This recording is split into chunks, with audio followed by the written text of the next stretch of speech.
y'all. Good morning. It is Happy Monday. Welcome to Talent Talk. So great to see you. I don't really see you, but so great for you to join us this morning. Want to also bring on our team. Steve, the man Chung, is in the house this morning. Woo!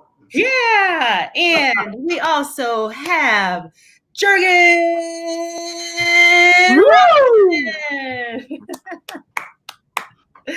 Oh my gosh, so glad. We also want to give a big, huge shout out to Christy in the back, holding it down for us. Donna is watching this morning, so whoop whoop, Donna. And we have a special guest joining us today, and Larry Stamp. We will introduce him in just a little bit. We're going to go ahead and get into our day, you guys. Like seriously, this makes me nervous. Like today is June 1st. Can you believe it? It's June 1. How did this happen so fast? It is New Year's resolution recommitment day. It's 6 months into the year, and this is a time, or actually by 5 months into the year, statistics show that most New Year's resolutions have fallen by the side of the road. And this is a day where those that have made their New Year's resolutions can reflect on how true they are and how true they've been to their resolutions, and then they can plan ahead for the rest of the year. All right, guys. I don't know. I have to confess, I can't remember what my New Year's resolution was. I can't remember if I had one. Am I alone in this? No. In not having a resolution or forgetting what it was? Right. Or did you forget that you didn't have one?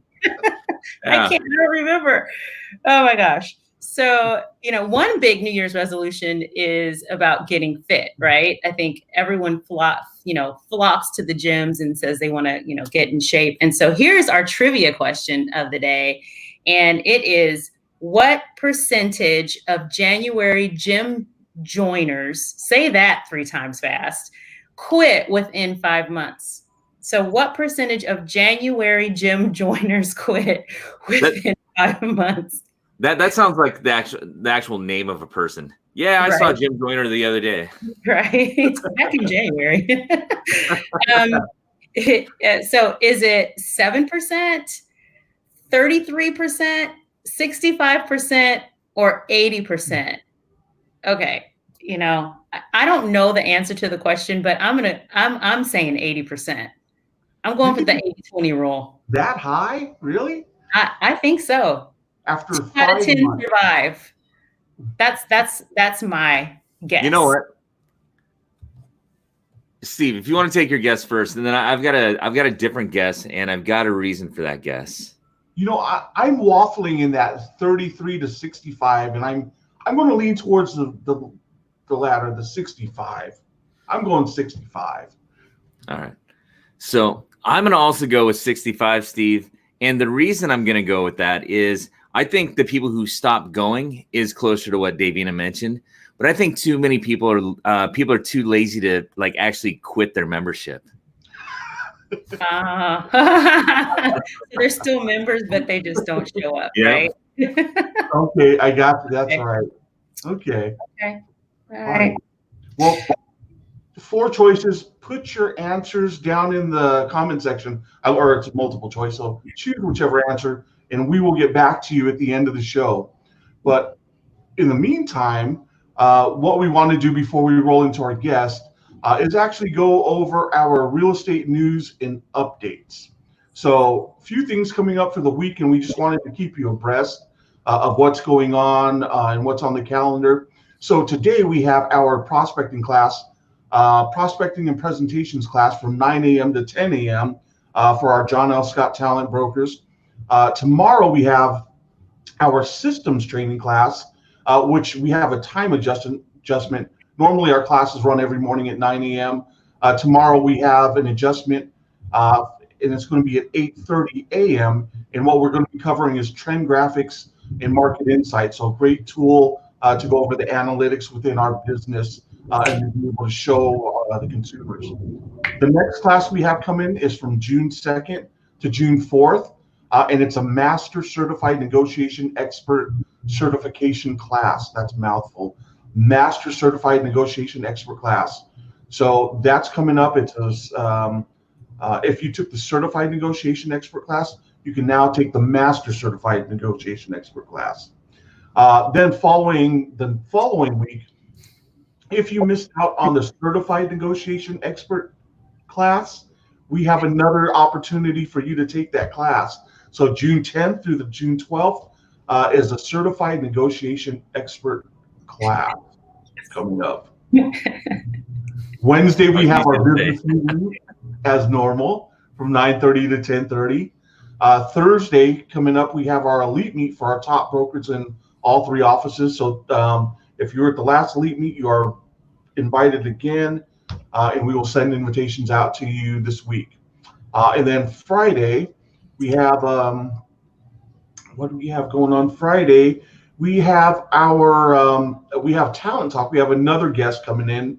We have Amy Tiemeyer from AUSA, who's going to be our guest for Talent Talk on Friday. So lots of stuff going on, lots of classes coming up. Not to forget and mention our Friday forms class, 9 a.m. as always. And I believe we're going to be going over the optional clauses addendum. So that's open up to all the real estate brokers and friends out there. So partners, if you want to tune in, go to our Facebook webpage, register for the class, tune in. Great information that we put out in the forms class. We also have our Thurston County offices of John L. Scott opening up. So our Lacey office and our Olympia offices will be opening up tomorrow. So tune in and we'll go over more of how that looks. And then also just an adjustment with Talent Talk. We've been coming to you every day, Monday through Friday, probably for the last 2 months or more here. So with the opening of the real estate offices, what we've done is we're making a slight adjustment. We are going to be doing Talent Talk Monday, Wednesday, and Friday, and Tuesday and Thursday, we may have an offshoot or another type of a podcast or program coming on. So stay tuned. It's going to be exciting. So check us out. We've got lots of fun, exciting stuff coming your way. So, and with that, that is your real estate news and updates for today. And the next thing which I wanted to run through and do is just a quick reminder, actually, before I introduce our guest. Leave your answer. Remember, regarding the percentage of January gym owners who quit within 5 months. Leave your answer in the talent comment section before the end of the show, and we'll get the answer towards the end of the show. But now, what I would love to do is introduce our special guest for today. We have with us Larry Stamp from Cameo Home Inspections. Larry has been in the business like forever, 20 plus years in the business.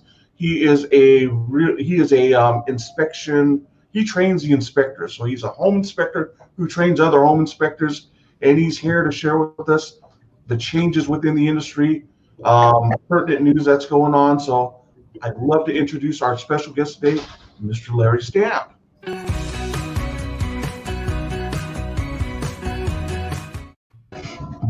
Welcome, Larry. Good morning, Larry. Good morning. Larry.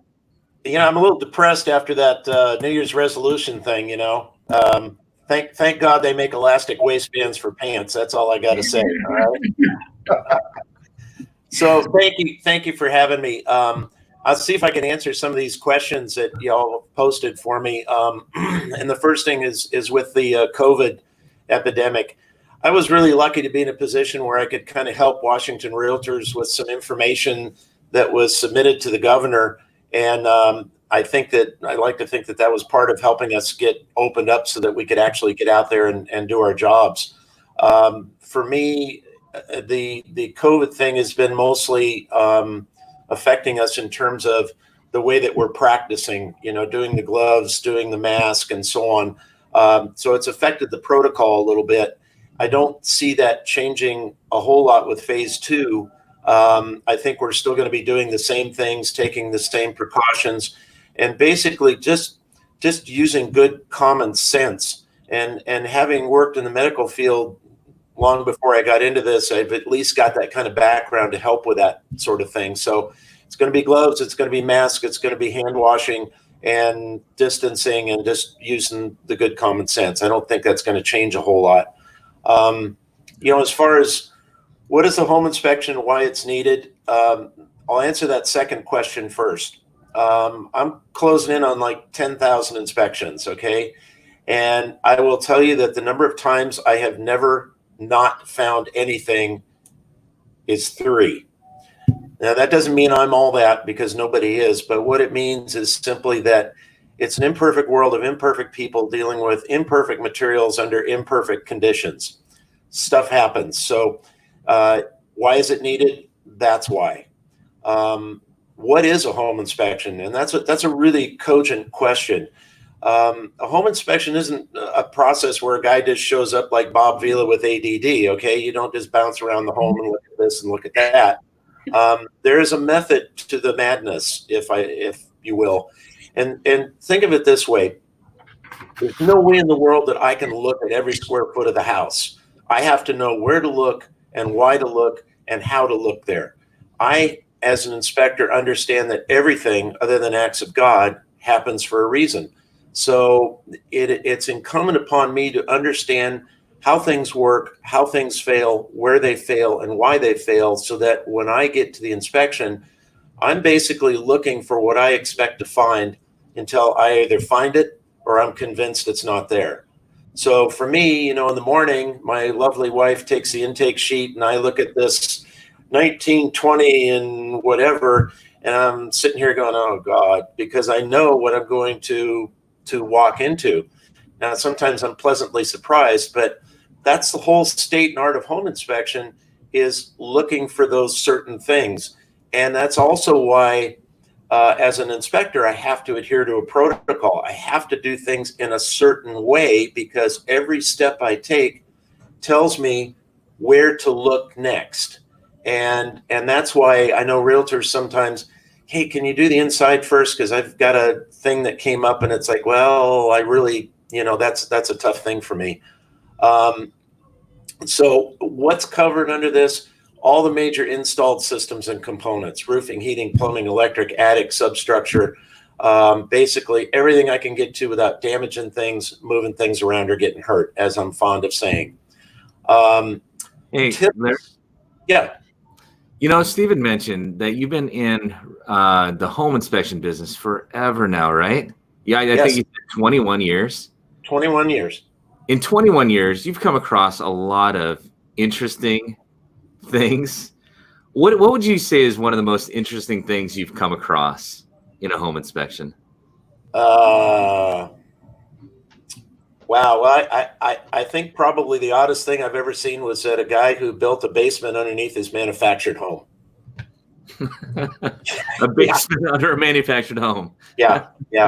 Us guys, we do some pretty crazy stuff. I think women are smarter than that, but I tell you, I could entertain myself all day long sitting in Lowe's parking lot watching guys pull out with a truckload of wood and a half case of beer, and bad stuff happens. So some of the more interesting things I've seen, I probably shouldn't really talk about here.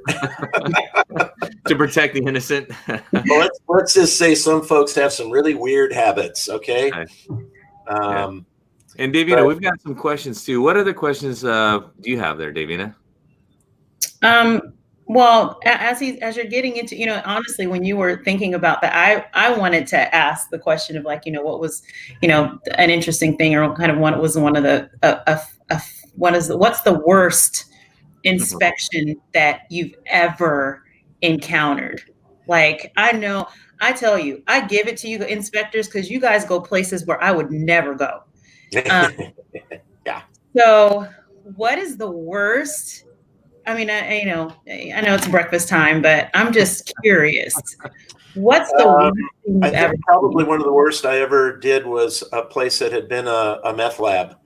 And I walked in and literally that they had stripped everything. The place was a wreck. There was garbage and feces and everything all over. And I basically walked out and I told the agent, I said, you honestly, literally need to get a bulldozer. And they did. There was no saving the structure. It was that bad. But I think a lot of the really bad things that we see are related to one of the questions here, which is, what can people do to keep their home in good shape? And the way I would answer that is that there's three things that'll kill a structure: water, water, and water. And the three areas where that's going to have the most impact is going to be the exterior, the substructure, and the roof. And so people who don't take care of those three areas and they don't manage the water penetration, those are the folks that you wind up dealing with when they sell the house, because we've got all these massive damages that were all preventable. Most of everything I find was preventable. So Larry, when you said three things and water, water, water, instead in my mind, I was like, you should have said hydrogen, hydrogen, oxygen. H2O. Oxygen. You're too quick for me this morning. But yeah, that's the big stuff, Davina. It's the exterior envelope stuff, the high dollar repairs, the conditions where there could be really costly hidden things, and they're always water related, always. And I think the other challenge that we're in right now, there's two things that I think is important for realtors to understand. Number one, we've got a whole lot of new inspectors, and we've got a whole lot of new things in the industry that are related to building science issues and so on. And it makes for findings that are very difficult sometimes, more sophisticated, hard to understand. And I would encourage any realtor, when you're dealing with an inspection and the inspector calls out something, it's like, what? I don't get that. Ask the question, get that understanding. Because that's really, really important. And right now, one of the things that we're doing, because I have a real estate school, is that we have a YouTube channel, Cameo Real Estate School. We had started doing little presentations once a week, 8, 9, 10 minutes. And we got away from that with the COVID thing, but we're going to start that up again. And so it's a great place to go and just try to learn about the issues that we're facing, like attic mold. Really common. There's 2 videos in there on attic mold, and to understand that. But also for me, if I get questioned about a finding or something that I've reported, it's really great, because sometimes it gives me a chance to stop and think and go, you're right. I could have said that differently, or I could have explained that differently. So having that communication right now is really, really, really important. Times are changing. Times are changing a lot. So, and Steve, you have a question as well, don't you? What's that? You have a question as well, don't you?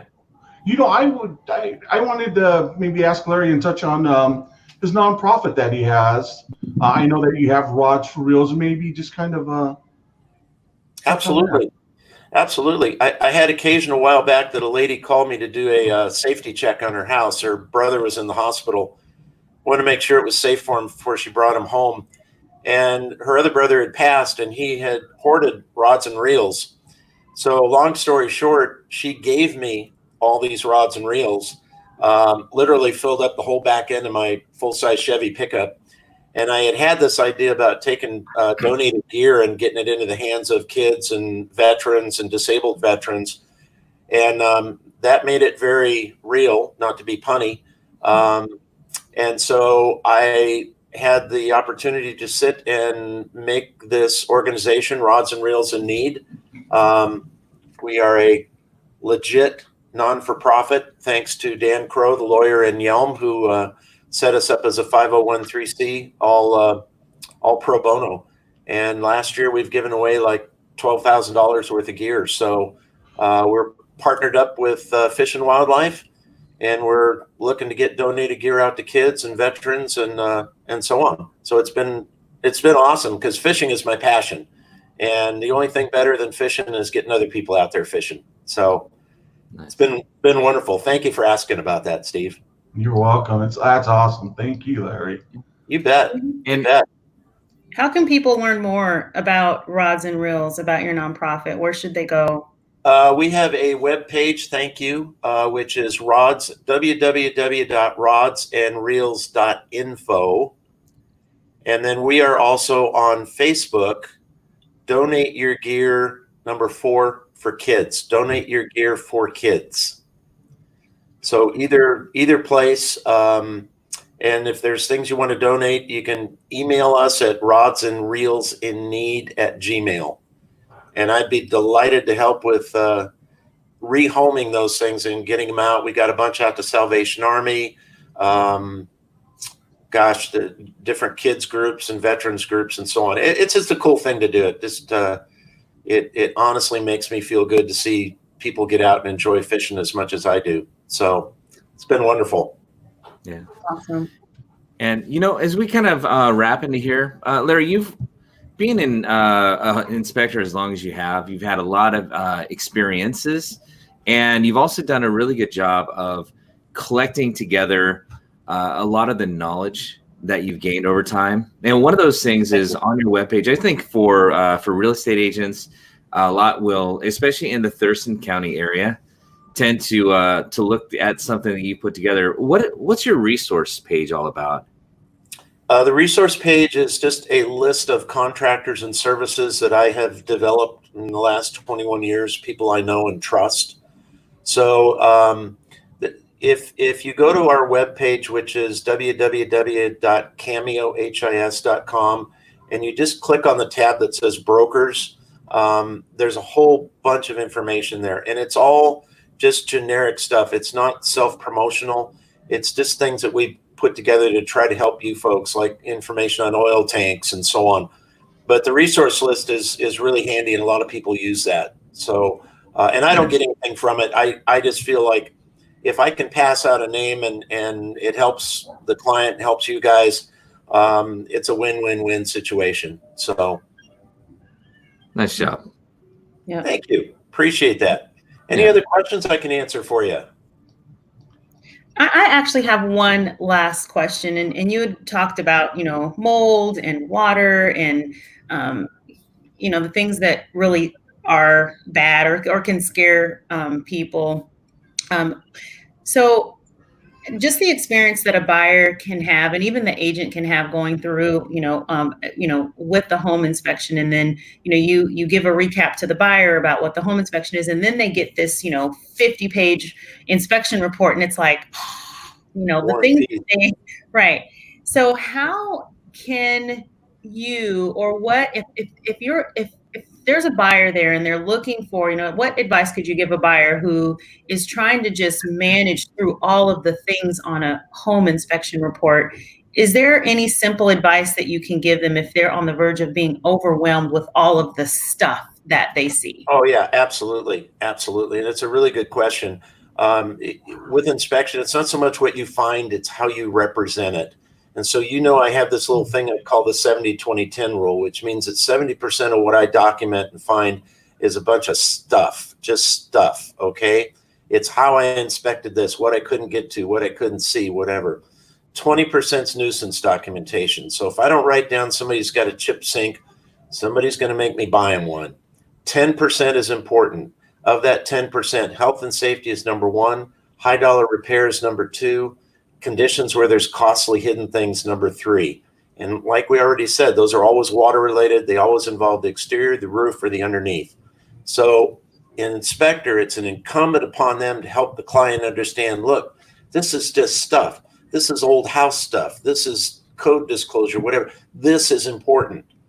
And to help them understand that. And at the same time, give them some sort of feedback about the positive stuff too. I mean, it's like home inspectors are always negative Nellies, and they always feel like we've got to document all this stuff. I've got to find something. Well, no, you don't. You don't have to validate and verify your existence by finding something. Sometimes there's not much there to find. That's great. The less I have to write down, the happier I am. But it's important to help the client understand of this 50-page report. This is old house stuff. This is this. This is the stuff that's important. You know, don't. I hate nothing worse than to hear about people are negotiating over a drippy faucet or something stupid like that. But it happens. I don't have that control. But I think also home inspectors need to remember Jack Webb. Just the facts, ma'am. Just the facts. Don't elaborate on it. Throw out the adjectives, and just report what you see. Direct it to the right person. Let them decide how bad it is, what needs to happen, whatever. That's the key to the whole thing. It's a good question, Davina. Okay. Thank you. Absolutely. Great advice, Larry. Yes. Yes. I appreciate that. I thank you guys for letting me have a few minutes with you. You guys, you're an awesome group. Really are. Hey, you're coming this morning bringing the knowledge, so. I know. Anything that I can help with, and if you guys want a class, I'm a school. I can develop a class and do clock hours. So just let me know. You know what, Larry? We will take you up on that. I like that. Yeah. Happy to do it. Happy to do it. One of those class options that you've been doing has been also being able to get your clock hours online, right? I'm working on that. Yeah. There's a financial commitment to that, so which we're kind of being a little careful with at the moment. But I'd like to do that. Actually, I'm doing one at the Realtors this Wednesday that will be on Zoom. So awesome. Yeah. So it's a brave new world, and I'm an old guy trying to learn the new technology and figure out how to make it happen.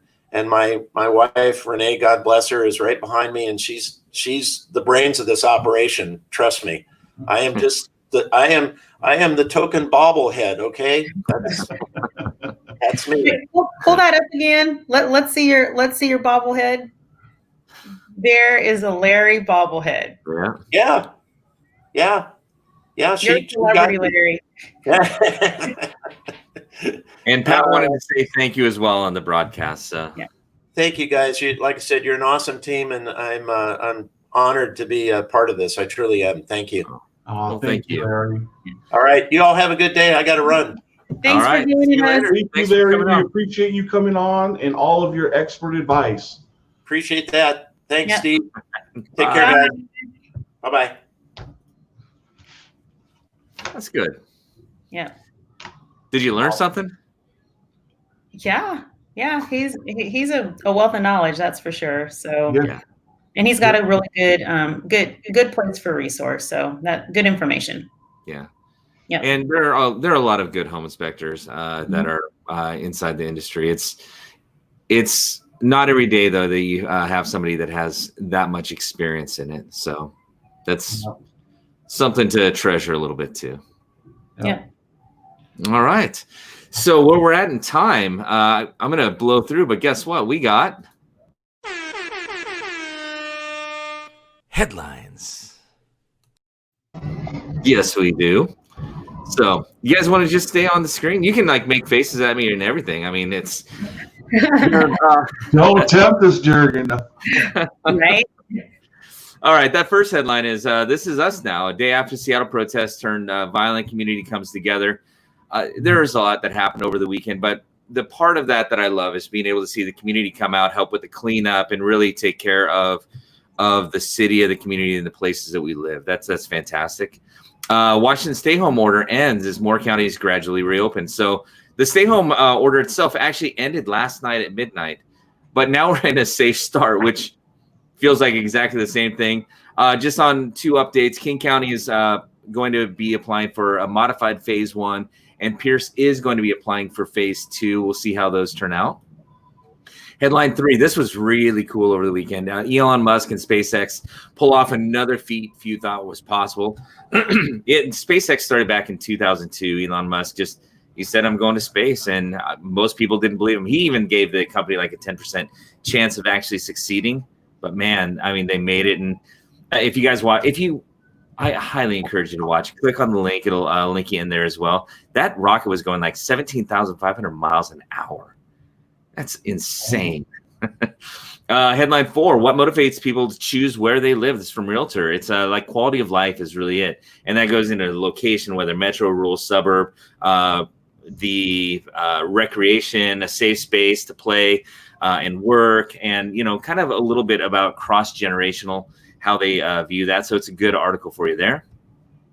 Top reasons to own a home, KCM blog. If you're looking for something to post that can create a little bit of conversation, this is a really good one. Some of the top reasons from the NAR research was like family, community, accomplishments, and a lot more. So that's a good conversation infographic.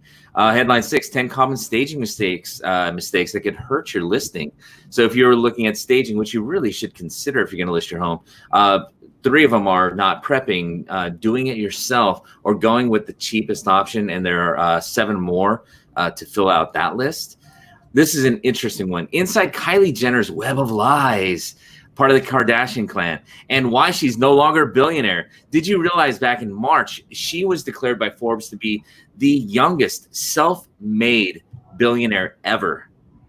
Well, she's since sold her company, and they've started looking into things. Forbes has taken that title back away from her. Now she's no longer qualified as a billionaire. But you know what? I don't think she's too upset about it, because, you know, she's still at shy of 900 million. So, but I'll read it. It's actually really good reading. It's really interesting. Headline number 8, how Trapper Keeper trapped the hearts of 80s and 90s kids. That's just a little bit of nostalgia there, because back in those days, the Trapper Keeper ruled the schools, didn't they? Headline number 9, on the flip side of that, 50 fashion trends that we hope never come back in style, from Cosmopolitan. And those are like belly chains or crocheted shirts, their words, not mine, boob scarf holders, and 47 other things they hope never come back into style. And then the very last one is a walk-away link of the day, and that's from earthsite.com. Scientists find 33, and I'll thank Donna for sending me the little meme or the little snippet of this. Scientists find 33 creatures living in a cave that was sealed off for 5 million years. And they found that there were 33 that are in the air inside there is completely toxic.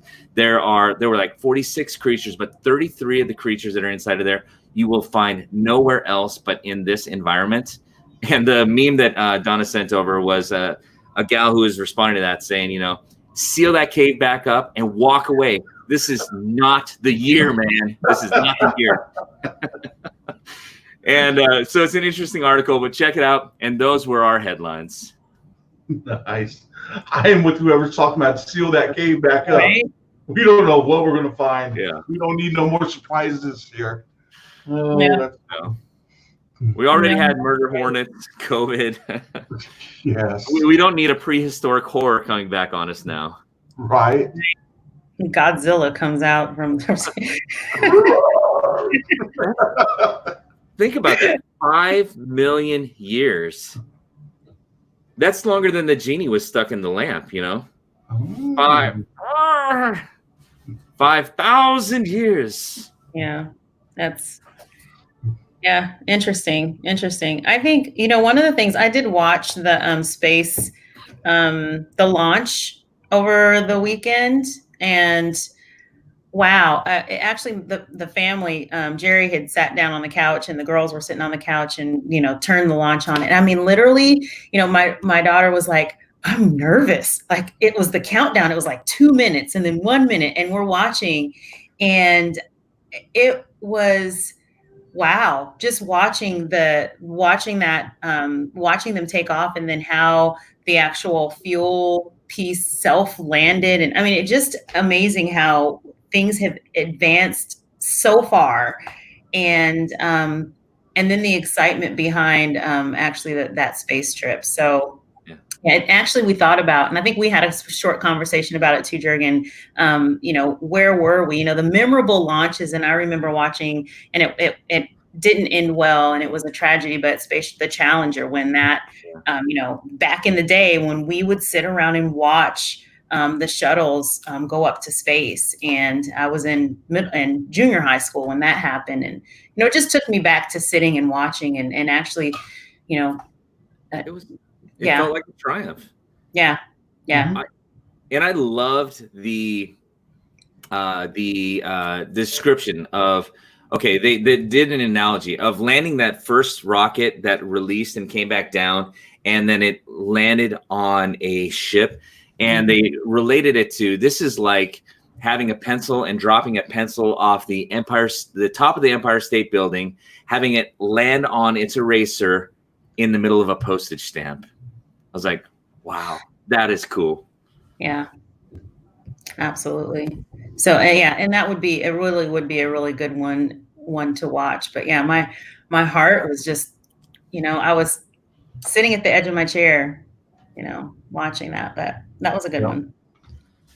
All right. All right, you guys. So as always, we have a tip of the day, and this kind of goes hand in hand with our trivia question and our day of goals, recommitting to our goals.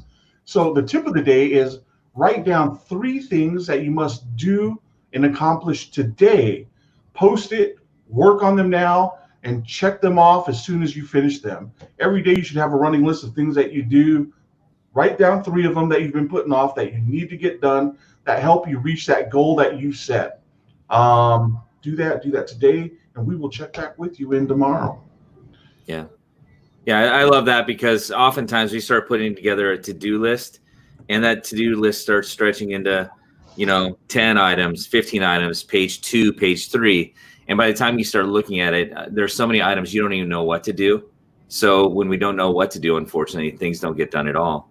Mm-hmm. So by identifying just 3 items that you must get done, man, when the day is over, you know that you've at least made progress. Yeah, absolutely. Yep, you got to win.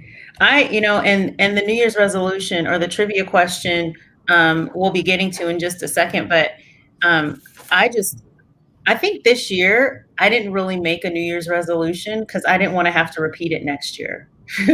So I don't remember. So I don't think I made a New Year's resolution this year because I didn't want to revisit it. Just getting better and moving forward with stuff has been better than just making a resolution and falling off the wagon. So what was it? Oh, Steve, you mentioned that we're going on Talent Talk down to Monday, Wednesday, Friday, but we're going to be supplementing other things in.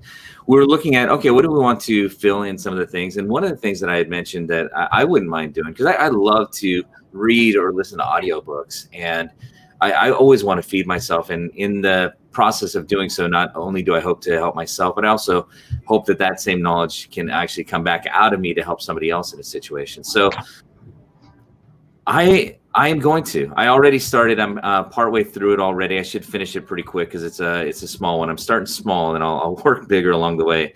But each week I'm going to do a book review of one. And the first one I'm going to do, and I'm going to get it put together and out by tomorrow, is going to be As a Man Thinketh by Allen. What's his last name? By James Allen, and it's from like 1920s. But it's fantastic, really densely packed. So look for that one tomorrow. It's going to be good. All right. Oh, and I'm going to continue that through the end of the year. So my commitment is to read or consume, not consume like eat, but I mean to consume a book a week and report back on that. So I intend to grow. All right. We've recommitted. I'll grow big if I really eat the books. You know what I'm really interested in finding out what the answer to our trivia question is, to see what that number is. If it's high, like Davina thinks at 80%, or kind of middle of the road. Christy? Good morning, everyone. So before we get to that trivia question, I do have some shout outs. So good morning, Sherilyn, Donna, Valerie, Sandra, Coy, Shonda, Pat, Bill, Joe, Ryan, Renee, Devin, Mark, Brad, Jared, Matthew, Susan, Jennifer, JR, and Tim. Hey, everyone. What's up? Hello, y'all. All right, guys. So the moment you've all been waiting for, the trivia answer. So what percentage of January gym joiners quit within 5 months? Is it 7%, 33%, 65%, or 80%? And most people chose 65%. Let's see if they're right. So, research suggests that 80% of January gym joiners quit within 5 months. Wow. 80%. That's crazy. Yeah, Yeah. that's I've crazy. been It there. is crazy. It's true. You know what? This year, I bet it's closer to like 100% because of COVID. I believe that one. Yeah. Well, it may not be 100%. Some of the gyms actually are doing virtual classes, but it's probably higher than 80 this year. Yeah. Crazy. Yep. All right, you guys. Any final thoughts before we go ahead and wrap it up and close it out here? No, you're 1 minute away from a class here, Steve. That's about right. Oh, wow. I just real quick shout out to Raul Diaz. He is celebrating a promotion today. So I want to say woo woo for the Diaz family. Congratulations, Raul. Raul. Raul. All right, Steve, you bringing us home? I'll take us home. Thank you again for tuning in to another day of Talent Talk. We appreciate you out there. Stay with us because we got a lot of great stuff coming up at John L. Scott. So we appreciate you. We will see you tomorrow. On the count of 3, we'll wrap it up with a big be bold, be loud and proud. 1, 2, 3. Be bold.